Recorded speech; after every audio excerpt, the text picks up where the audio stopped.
आप राणा रंजीत को वोट भी डालेंगे और वोट भी हासिल करेंगे। याद रखिए, डरना नहीं है बीजेपी से। जमहूरियत है, ये चंपारण की सरजमीन है। जुल्म करने वाले अंग्रेजों को हमारे बुजुर्गों ने मार मार कर भगा दिया था अंग्रेजों को। अब आपको सिर्फ 11 तारीख को वोट डालना है राणा रंजीत को। क्या आप वोट डालेंगे राणा रंजीत को? क्या आप इन तमाम की बत्ती गुल करेंगे?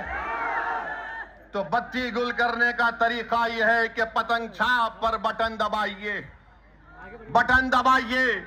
और ये लोग जो हम पर उंगलियां उठाते हैं, हमको गाली देते हैं और बोलते हैं ओवैसी भड़काऊ भाषण देता है, ओवैसी वोट काटने के लिए आया।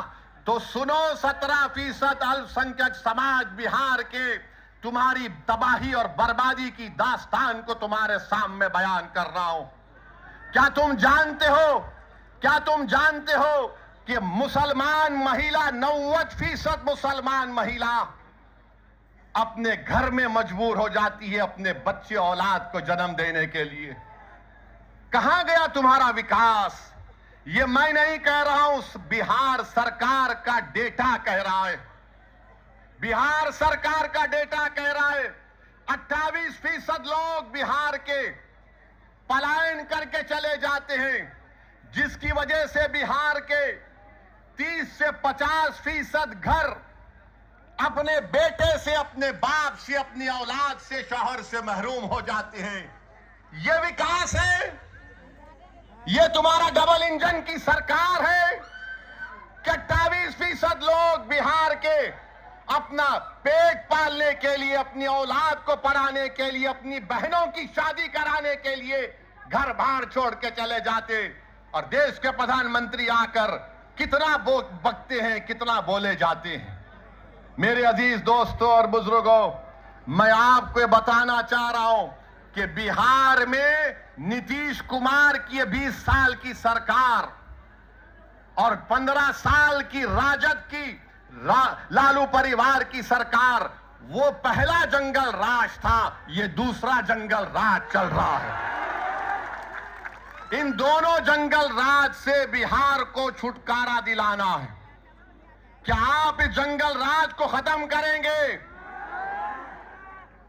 अगर आप जंगल राज को खत्म करने का इरादा कर लिए तो यकीन जानिए बिहार अपनी तरक्की की ऊंचाइयों तक पहुंच जाएगा। और ये जो हमारे तेजस्वी के साथ जो लोग हैं, बार बार हमको निशाना बनाते हैं, अरे मेरे भाई, जब 3% उप मुख्यमंत्री बन रहा है तो तुम क्या कर रहे हो वहां पर बैठकर? तुम सिवाय खव्वाली के कुछ नहीं कर सकते वहां पर तेजस्वी के दरबार में। बताओ क्या हासिल करोगे तुम? क्या हासिल करोगे? कितनों को टिकट मिलता है? 17% है। कितनों को टिकट दिए बोलो राजद वालों?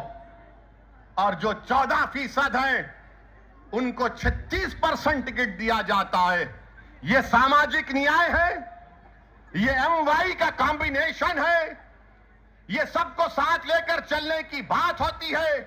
याद रखो मेरे अजीज दोस्तों और बुजुर्गों, मेरी इज्जतदार मां और बहनों, नौजवानों, यह लड़ाई तुम्हारी है। कल का मुस्तकबिल तुम्हारा होगा। अगर आज आप अच्छा फैसला करेंगे तो इंशाअल्लाह ताला मुझे उम्मीद है कि आपकी एक लीडरशिप पैदा होगी। और राणा रंजीत जब कामयाब होगा, मैं थोड़ी हूं, राणा रंजीत थोड़ी है। नीतीश बाबू आपके मुख्यमंत्री हैं 20 साल से, उनको पूछ लेते, मगर नहीं।